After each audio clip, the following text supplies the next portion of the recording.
Well, sometimes I look back and I just wonder, what were we thinking? What was I thinking? We went for a long, long period of time with no resources. And when I mean no resources, I mean no resources.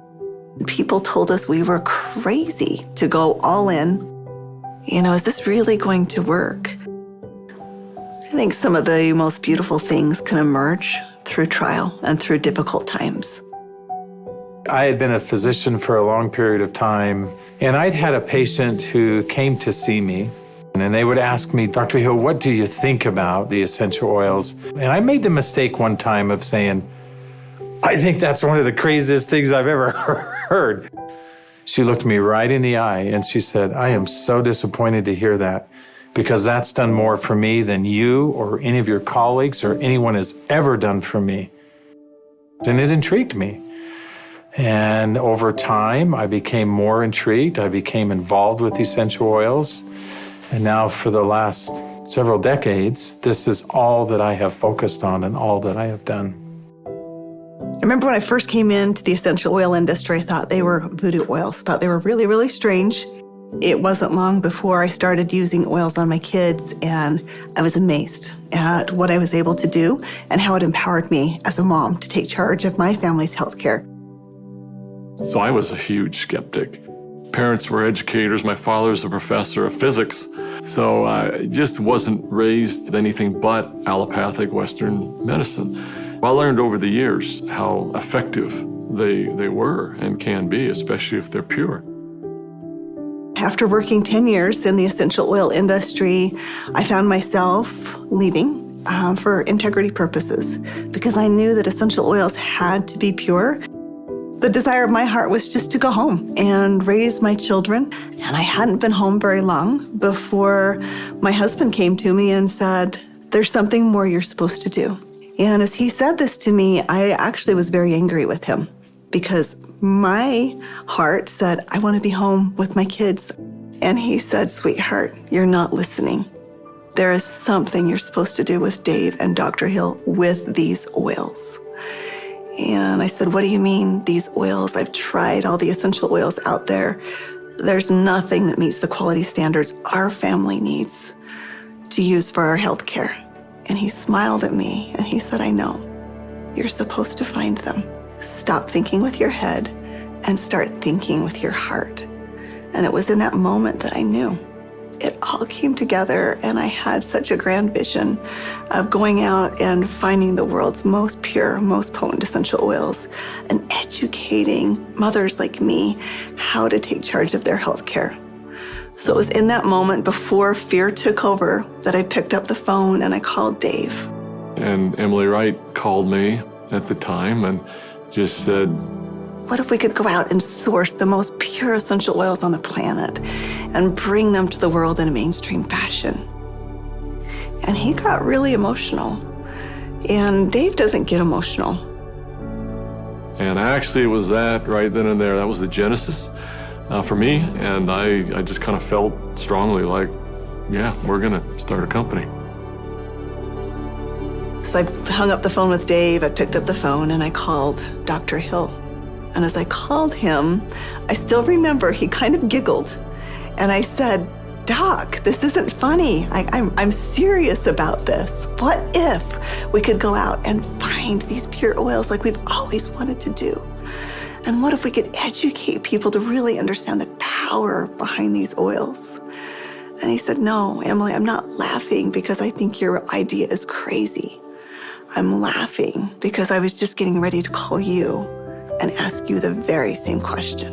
It started with an initial little small meeting in an Italian restaurant.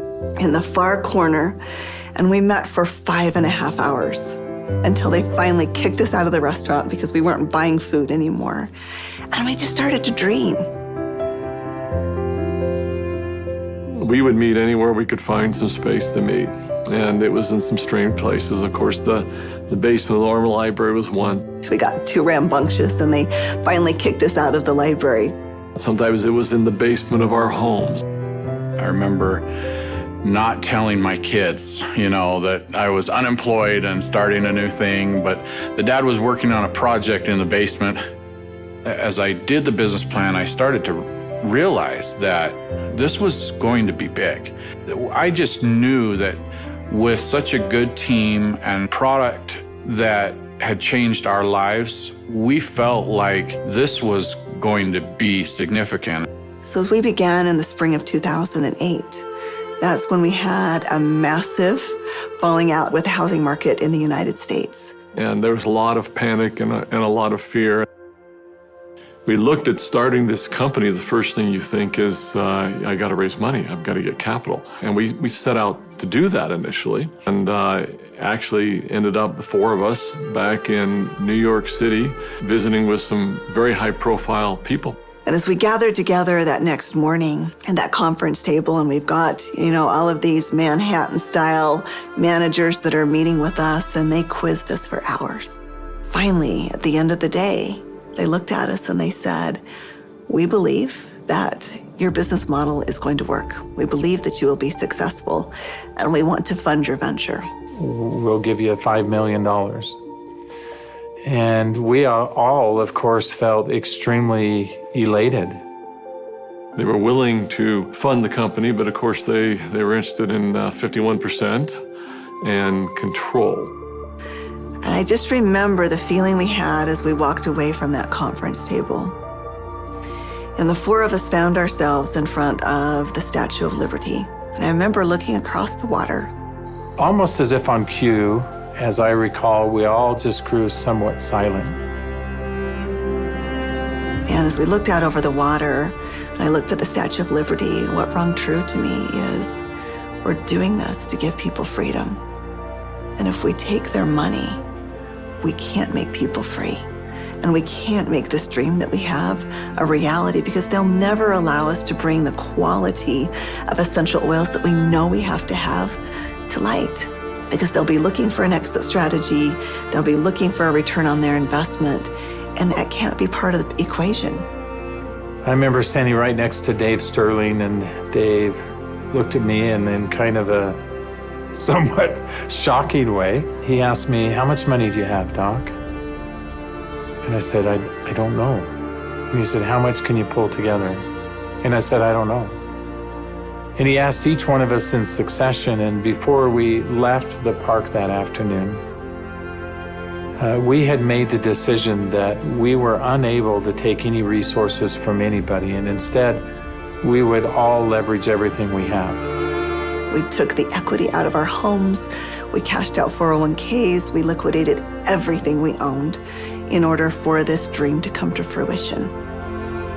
And so as I expressed this to my wife, I remember very clearly, she just looked at me and said, "Well, I trust you.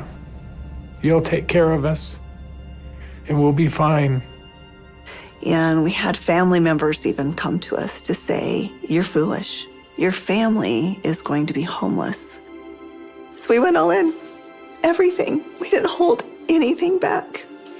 We thought it would be for just a couple of months that we went without any income, but it was 13 months. Those final months, we're eating almonds and yogurt and telling our kids they can't go to dance practice and they can't play sports because we don't have enough money. But having that belief that it was all going to be worth it. And I remember a day that we had $5,000 left in our account.